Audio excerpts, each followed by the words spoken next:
right now, today, he could stop it.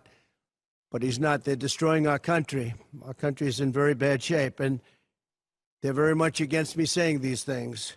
They want to raise your taxes by 4 times. They want to stop you from having cars with their ridiculous mandates that make it impossible for you to get a car or afford a car, but make it very possible for China to build all of our cars. It's a very serious problem that we have. We just went through one of many experiences where we had a conflicted judge, highly conflicted. There's never been a more conflicted judge. Now, I'm under a gag order, which nobody's ever been under. No presidential candidate's ever been under a gag order before. I'm under a gag order, nasty gag order, where I've had to pay thousands of dollars in penalties and fines and was threatened with jail. Think of it. I'm the leading candidate. I'm leading Biden by a lot, and I'm leading the Republicans to the point where that's over.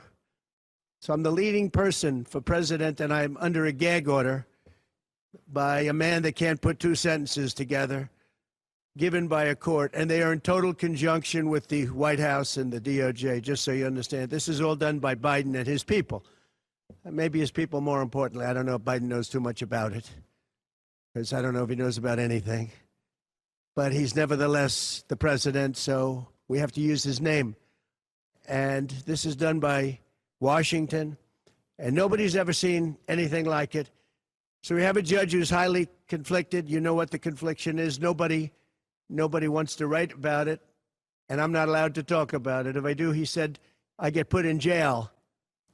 So we'll play that game a little bit longer. We won't talk about it, but you're allowed to talk about it. I hope you do, because there's never been anybody so conflicted as this.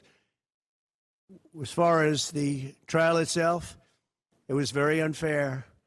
We weren't allowed to use our election expert under any circumstances. You saw what happened to some of the witnesses that were on our side. They were literally crucified by this man who looks like an angel, but he's really a devil. He looks so nice and soft. People say, oh, he seems like such a nice man. No, unless you saw him in action. And you saw that with a certain witness that went through hell. And when we wanted to do things, he wouldn't let us do those things. But when the government wanted something, they got everything. They got everything they wanted.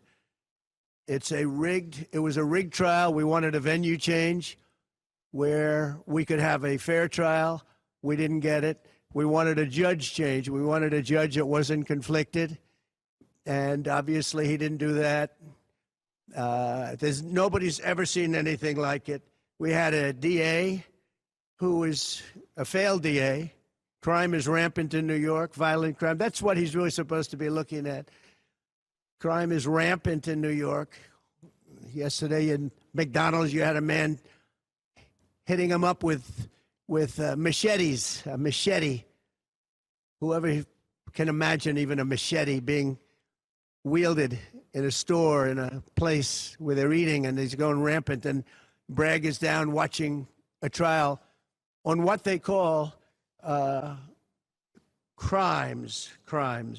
They're falsifying business records. That sounds so bad. To me, it sounds very bad. You know, it's only a misdemeanor, but to me, it sounds so bad. When they say falsifying business, that's a bad thing for me. I've never had that before. I'm falsifying. You know what falsifying business records is? In the first degree. They say falsifying business records. Sounds so good, right? It means that legal expense, I paid a lawyer, totally legal. I paid a lawyer a legal expense. And a bookkeeper, without any knowledge from me, correctly marked it down in the books. A very professional woman, highly respected, she testified. Marked it down in the books as a legal expense. So a legal expense, paid a lawyer, is a legal expense in the books. It's not sheetrock, construction, or any other thing. It's a legal expense. Think of that. This is what the falsification of business records were. And I said, what else are you going to call it? What else are you going to call it? Now, I would have testified. I wanted to testify. The theory is you never testify, because as soon as you testify, anybody, if it were George Washington, don't testify, because they'll get you on something that you said slightly wrong, and then they sue you for perjury. But I didn't care about that. I wanted to. But the judge allowed them to go into everything that I was ever involved in, not this case, everything that I was ever involved in, which is a first. In other words, you could go into every single thing that I ever did. Was he a bad boy here? Was he a bad boy there? And my lawyer said, what do you need to go through? All you wanted to do is I simply, I would have loved to, if I, to this day, I would have liked to have testified. But you would have said something out of whack, like it was a beautiful sunny day and it was actually raining out. And I very much appreciate the big crowd of people outside. That's incredible what's happening. The level of support has been incredible. So the whole thing is legal expense was marked down as legal expense. Think of it. This is the crime that I committed that I'm supposed to go to jail for 187 years for. When you have violent crime all over this city at levels that nobody's ever seen before, where you have businesses leaving, and businesses are leaving because of this, because heads of businesses say, man, we don't want to get involved with that. I could go through the books of any business person in this city, and I could find things that in theory, I guess, let's indict him, let's destroy his life. But I'm out there, and I don't mind being out there because I'm doing something for this country, and I'm doing something for our Constitution. It's very important, far beyond me. And this can't be allowed to happen to other presidents. It should never be allowed to happen in the future. But this is far beyond me. This is bigger than Trump. This is bigger than me. This is bigger than my presidency. And the people understand it because I just see a poll just came out, the Daily Mail. That was the first one, came out, was done last night right after the verdict, where I'm up 6 points. 6 points from what we already were. We were leading fairly substantially. We're up 6 points in the Daily Mail poll. Now, maybe other polls come out and it says something differently. But a lot of people have predicted it because the public understands, and they understand what's going on. This is a scam. There's a rigged trial. It shouldn't have been in that venue. We shouldn't have had that judge. He should have allowed us to have an election expert. We had the best expert, most respected expert, head of the Federal Elections Commission. He was all set to testify. He was waiting for 2 days. And when it was his turn, Bragg's people protested. And the judge knocked him out, said you can't testify. He actually said you can't testify for anything having to do with the trial. You can say what the federal elections is. Well, that doesn't help. Everybody knows that. But you can't testify. So essentially, he wasn't able to testify. Other people weren't able to testify. But with these people, they were able to use people salacious. By the way, and nothing ever happened. There was no anything. Nothing ever happened, and they know it. But they were as salacious as they could be, and it had nothing to do with the case. But it had to do with politics. And do you notice the timing? The timing was perfect. This case was dead. It was dropped by every agency, every governmental board. It was dropped by the highly respected Southern District. They said, no, there's no case here. It was dropped by federal election, and that's what it's about. This is about a federal election, not a state election. You're not even allowed to look at it. They took the state and the city, and they went into a federal election. They're not allowed. The people from federal election, Southern District, and Washington dropped the case. Everybody dropped the case. There was no case. Cy Vance dropped the case. And when Bragg came in, he said, this is the most ridiculous case I've ever seen. And who would have a certain person, again, gag order, who would have a certain person like this ever testify? He said, this is essentially one of the worst people I've ever seen ever to testify. He said, the craziest case I've ever seen. This is Bragg. Then when I announced I was running for president, long time later, they decided to revive this case.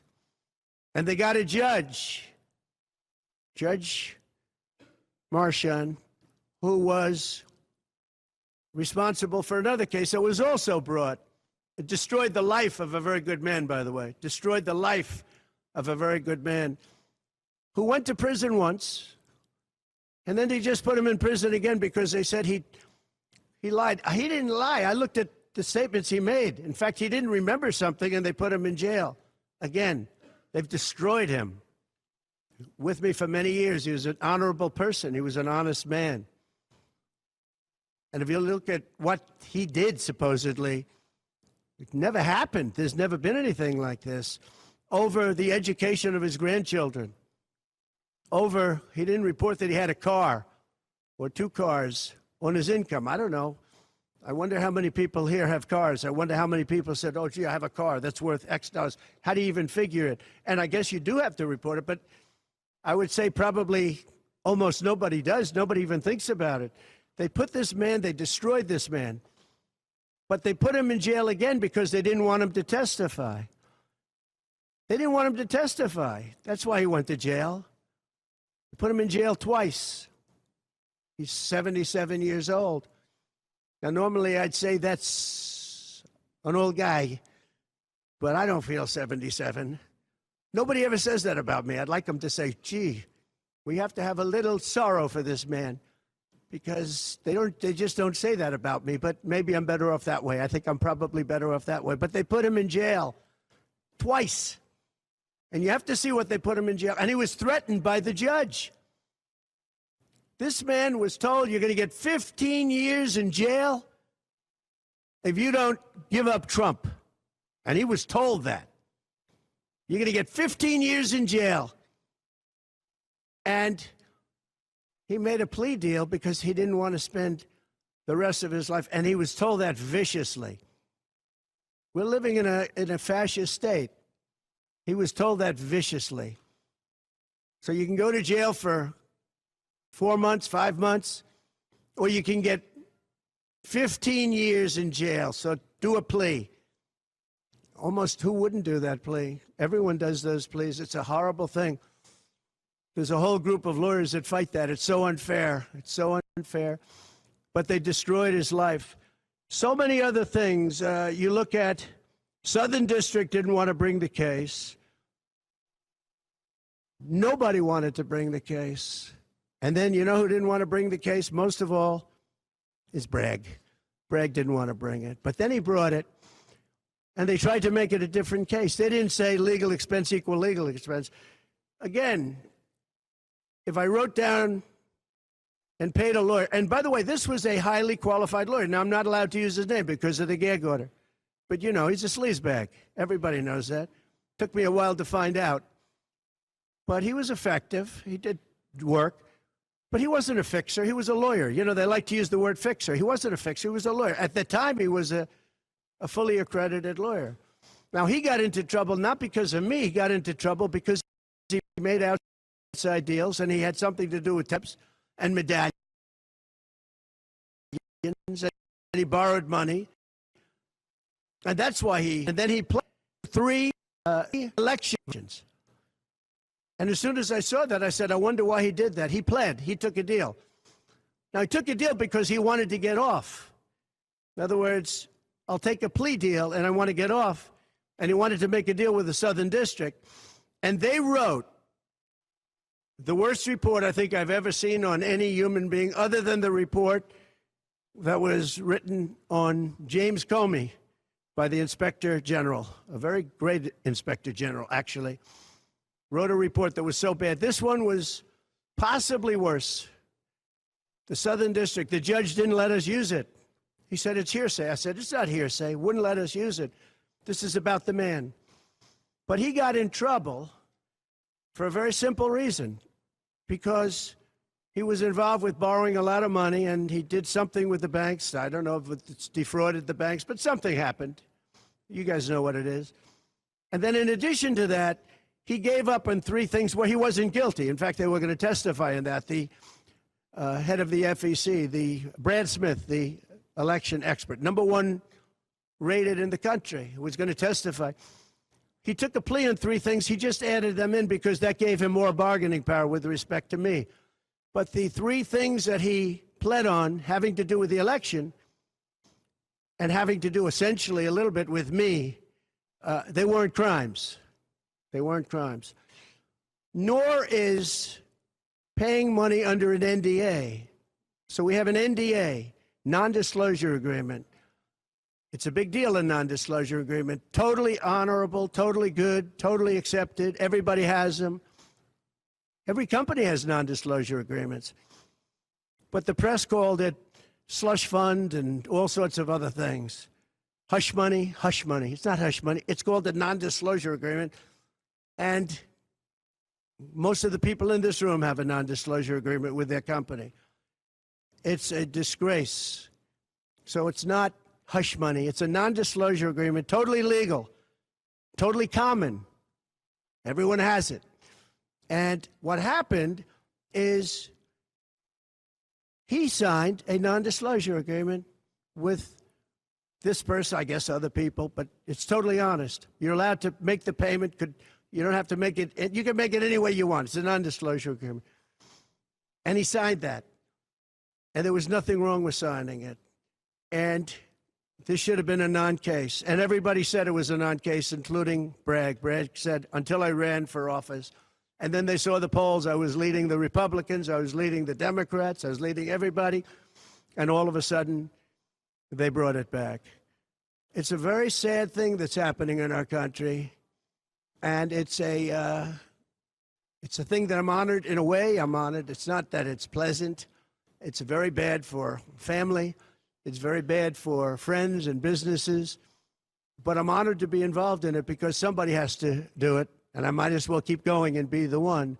But I'm very honored to be involved because we're fighting for our Constitution. The money that was paid legally. There was nothing illegal. In fact, the lawyer in creating the NDA, because at that time he was a fully accredited lawyer. He wasn't a fixer. I never thought of him as a fixer. The media called him a fixer, or the prosecutors called him a fixer. He was a lawyer, and he was fairly good. Later on, I didn't like what he did. I didn't like, for instance, I didn't like that when I became president, he went around and made deals with companies. When I heard that, he was gone. He was gone. And he had payments coming to him.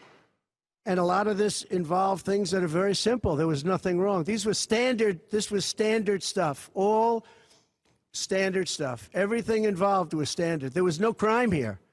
In fact, I just watched a couple of the reports. You watched Jonathan Turley, Andy McCarthy, Greg Jarrett.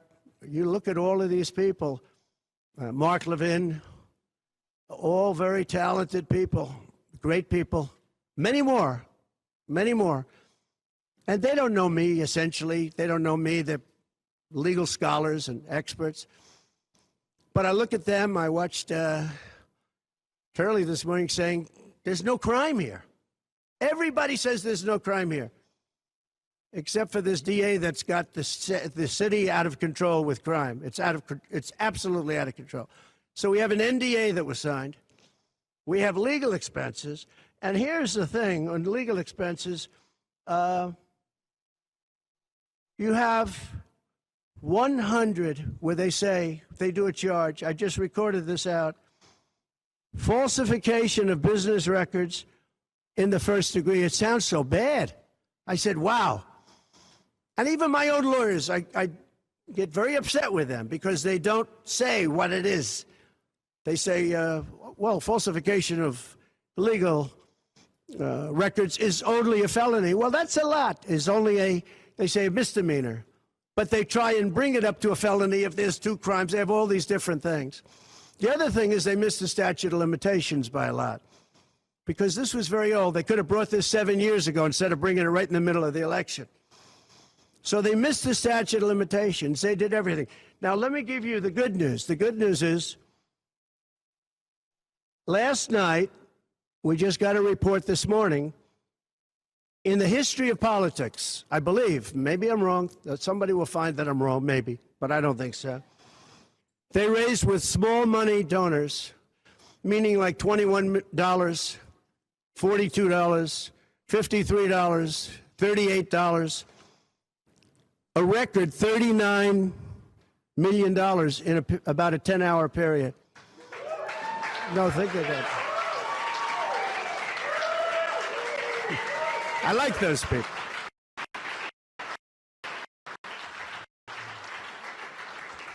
Because I guess it's backfiring. Now, I don't know.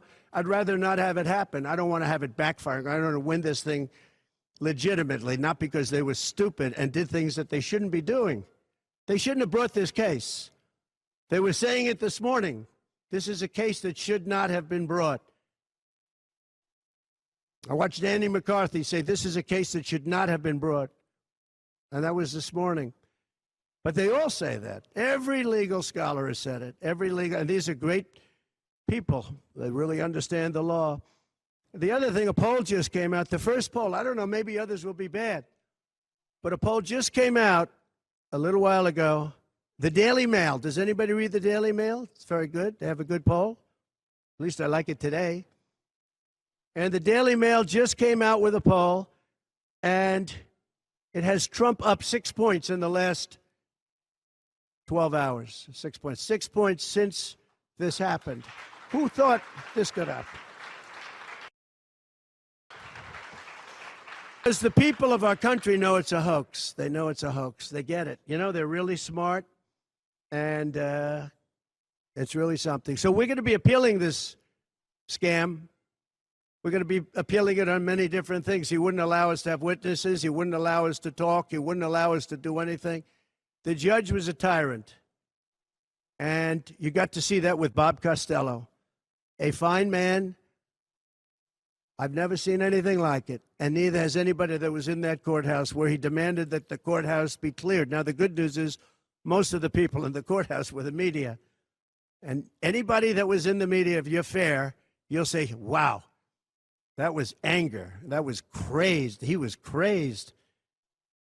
And the reason that Bob Costello acted a little bit upset, which I think he has a right to, was that every question he was being asked was being objected to by the other side and sustained by the judge. Sustained. I think he did it many times. I don't know what the number, many times. Even I was sitting there saying, and these were basic questions. And I never saw anybody treated that way by a judge. And I've been treated very badly by two other judges also, because it's all the same thing. And it all comes out of the White House. Crooked Joe Biden, the worst president in the history of our country. He's the worst president in the history of our country. The most incompetent. He's the dumbest president we've ever had. He's the dumbest president, most incompetent president, and he's the most dishonest president we've ever had. And so many of he's a Manchurian candidate. You take a look at the way he treats China, Russia, so many others. You know, I ended the Russian pipeline. It was dead. He comes in and he approves it. And he gets $3.5 million, meaning $3.5 million is paid to the family, his family, from the mayor of Moscow's wife. And I said, where did that come from? Nobody wants to talk about it. But he's a very big danger to our country. And the only way they think they can win this election is by doing exactly what they're doing right now, win it in the courts because they can't win it at the ballot box. So we're going to show them that, oh, we're going to fight. It's actually, I don't know, it's something where I'm wired in such a way that a lot of people would have gone away a long time ago. They would have gone away after impeachment hoax #1. That was a total hoax. I had great support from the Republican Party, though. Then you had impeachment hoax #2. And then they formed the committee. How about they formed the committee of thugs, the J6 committee of thugs. And they took their records and they destroyed all of the records after the committee was abandoned because those records were great for us. Now, can you imagine if Republicans did that? Everybody would have been in jail by now. Think of it, the unselect, I call it the unselect, they call it select committee, I call it the unselect committee of thugs. They meet, it's 100% Democrat and 2 past Republicans that are no longer Republicans, that are no longer in business anymore, thank you. But it was all Democrats and 2 wayward Republicans. Liz Cheney and crying Adam Kinzinger. He cries every time he goes on television. He's the most emotional human being I think I've ever seen. And that was our representatives. These 2 people were our rep. So they had all this stuff that they're leaking. And then when it came time to look at the records, like where the police said and the Capitol Guard said that I supplied, think of it, that I recommended as many soldiers or National Guard as you want. 10,000. If you had 500, you wouldn't have had a problem. There wouldn't have been a J6. But Nancy Pelosi and the group didn't want it. Anyway, so they have testimony to all of that, that I did not attack the Secret Service agent in the front of a car. You know, these are strong people. And I supposedly went to the driver, and I grabbed him around the neck. And he rebuffed me, and then I went to the other guy, who I think is a black belt in karate, and he's slightly younger than me, maybe 35 years, 40 years, 50 years. And I grabbed him around the neck and said, he's a black belt in karate. They know how to get somebody from around their neck. They would have gone like this, and that would be the end of that. Actually, I had a friend that said, you shouldn't dispute that. That makes you look like the toughest cookie we've ever seen. You should have let that go on.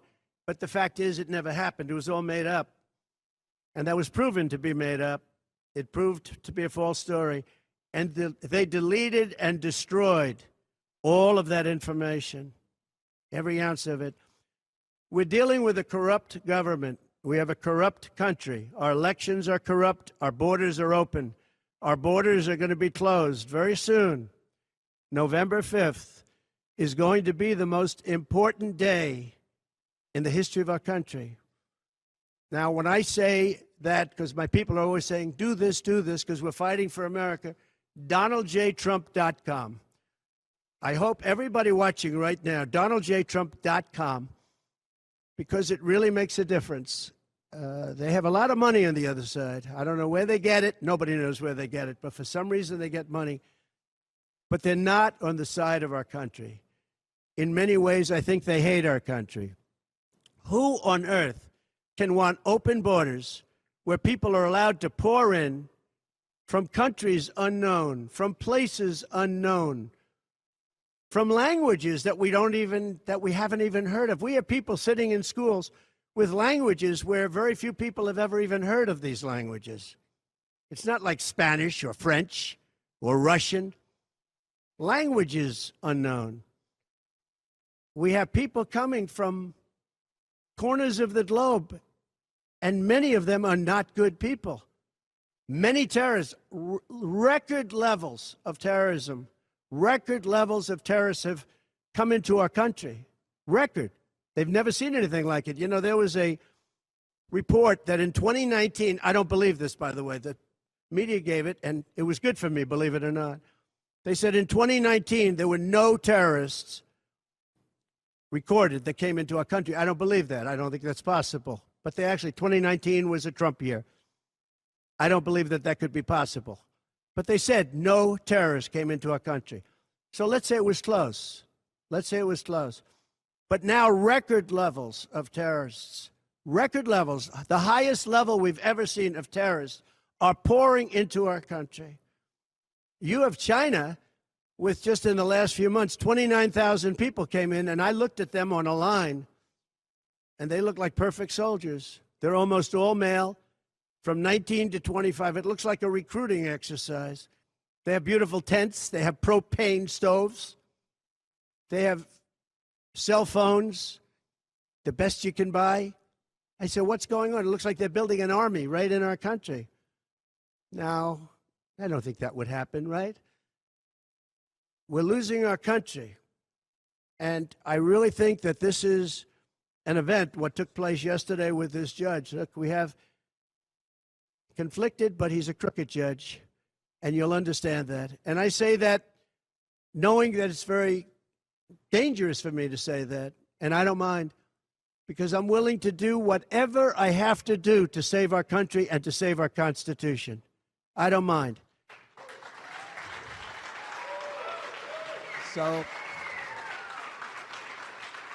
So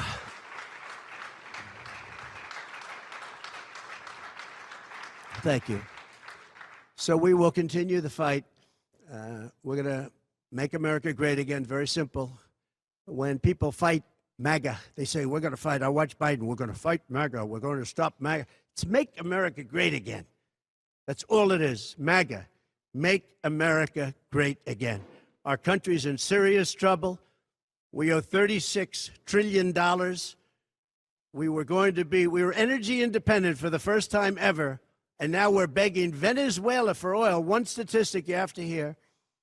Venezuela was crime-ridden.